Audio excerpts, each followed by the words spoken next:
My name is Rishali Srivastava and I am from Seth M.R. Jaipuria School's Corporate Office, Delhi. And today at Jaipuria Leadership Program, we have two very prominent leaders from the Jaipuria schools. We have Ms. Sudha Singh ma'am from Seth M.R. Jaipuria School, Banaras, Babatpur campus. And we have Dr. Priti Ojha ma'am from Seth M.R. Jaipuria School, Bhiwadi. Thank you so much ma'am for being here. Thank you. So ma'am, it's day 2 for JLP. How do you feel and what were your expectations and how did JLP meet those expectations, ma'am?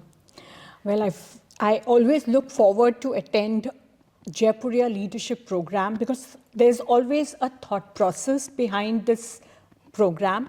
It always gives an insight to all of us out of our busy schedule to look into it, to plan ahead for the next session.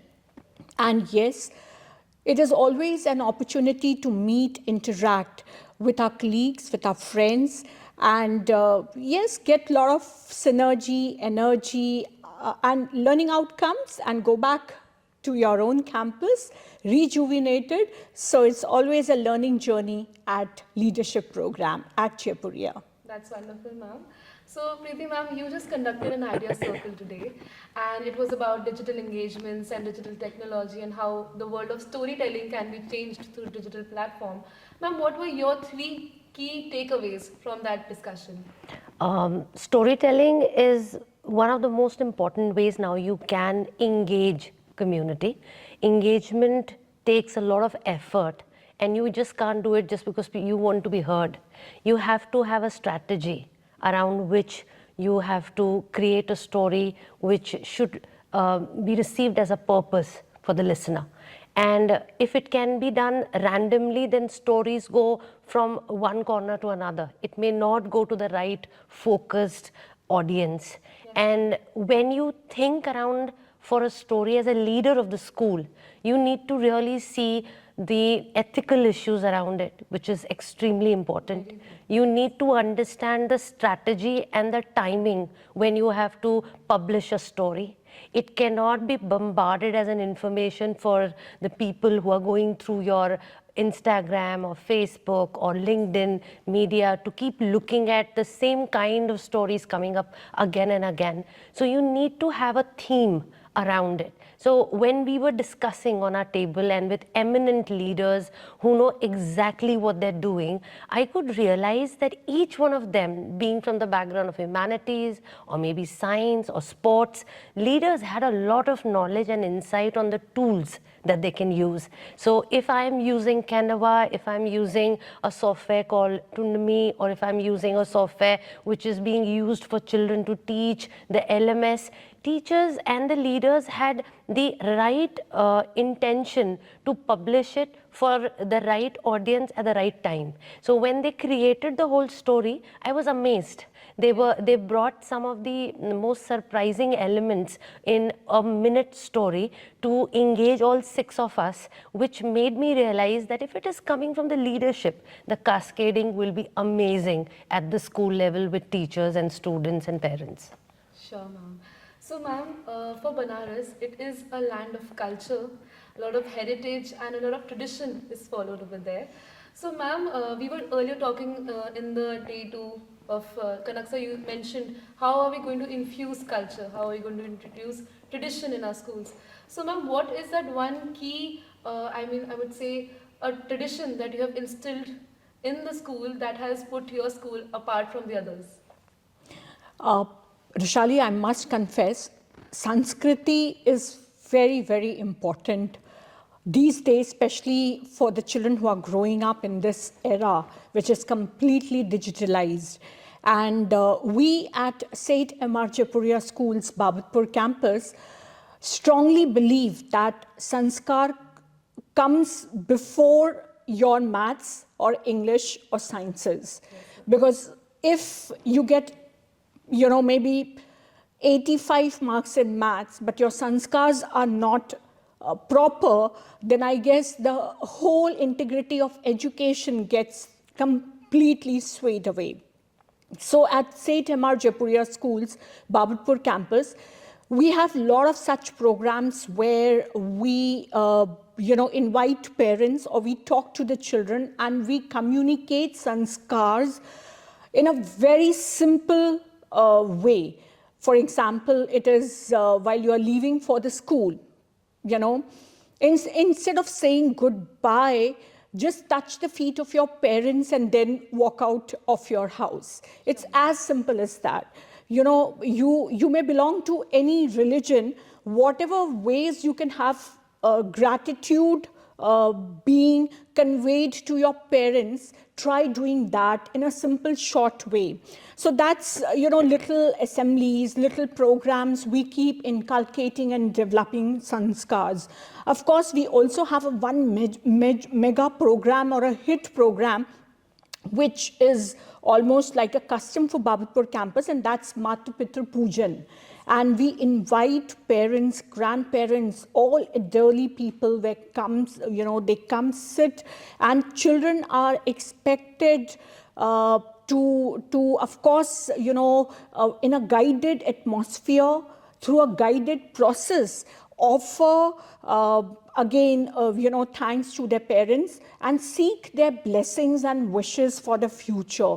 And since Indian Sanskriti is all about these little simple tradition, and all, states, they somehow or the other try to, have these heritage connected to their city, to their state. So I think parents have perceived it very well.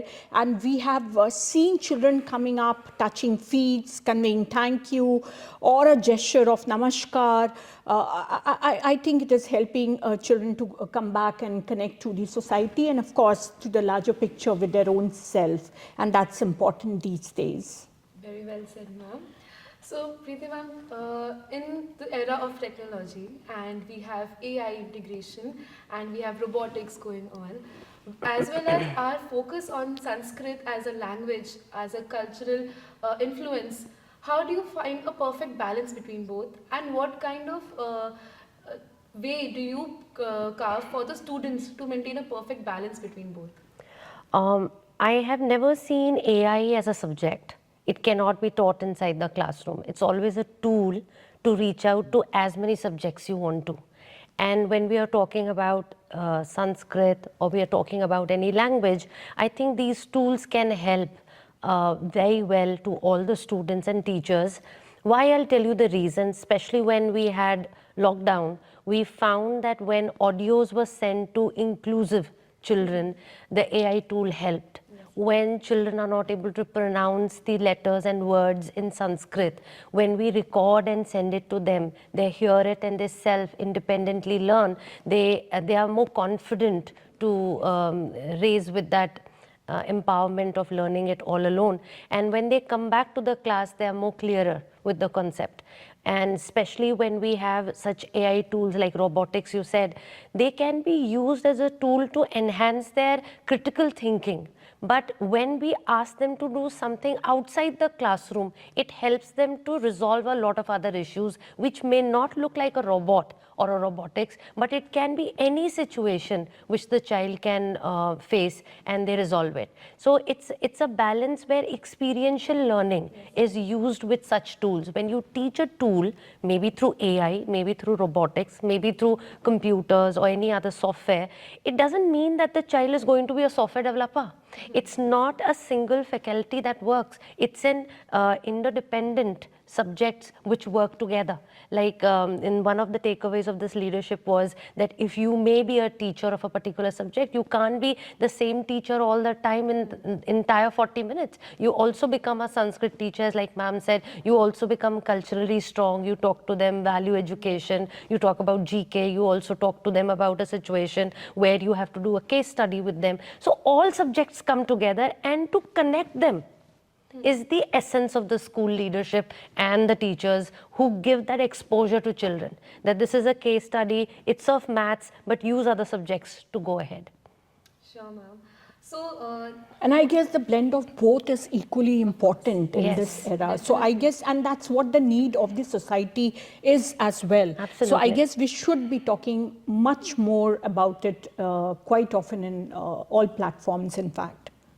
So, ma'am, as a principal, we all often see you both are always headstrong and very, you have to be there for everybody. But for your personal development, ma'am, what steps do you take to, be future ready and be there personally and professionally? You have to be there leading an entire school. And what kind of values do you instill in yourself with the updating times so that you are ready for future? So I read a lot. I read a lot, and I read a lot of self-help books on leadership, and that has actually personally helped me to grow internally as well as professionally. So that's one advice to all the leaders and of course the educators as well. I also strongly recommend that there are a lot of open source professional development courses which are available. So I utilize my summers, joining 15 days online courses. There may be certification course, there may not be certification course, because my objective is not gaining only certificate. It is more of a learning. So I take and kind of I observe people. I attend workshops, sessions wherever possible, wherever I get the opportunity. I read a lot of books. I like traveling, and that's how I keep growing and coming out of this journey of mine.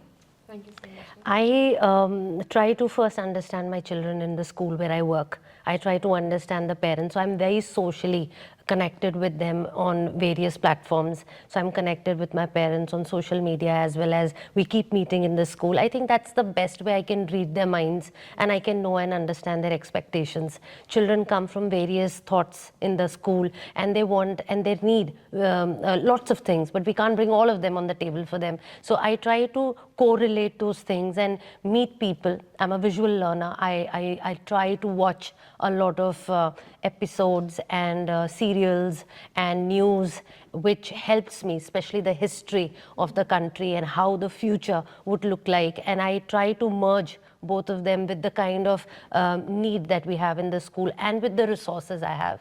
I don't try to do a lot of things thinking that's how the school can become or I can bring something to the school, but I try to make sure that whatever I have in the school, let me try to make the best out of it. Sure, ma'am. So just one last question. Ma'am, you talked about self-help books. One suggestion that you would like to give the audience as an amazing self-help book that you swear by? I think Jim Collins' books are the great books, how leaders can become good to great. That's one book which I would like to recommend. And there are nth number of series of Jim Collins. If you just pick up, you'll fall in love with that. And one series that you would like to suggest, ma'am? There are a lot of them that I watch, but Discovery is something that I keep watching again and again, because maybe I did not have history in my senior grades. So I think I learn a lot by watching, and I think children should read a lot of books which are related to GK, history, and go around the places where they can and stay there and learn a lot. Sure, ma'am. I hope the students follow the vision that such visionary leaders have in my mind. Thank you so much, ma'am. Thank you so much, ma'am. Thank you, Thank you. Rushali. Thank you, Thank you so Rushali, much. for having us. Goodbye. Thank you. Thank you.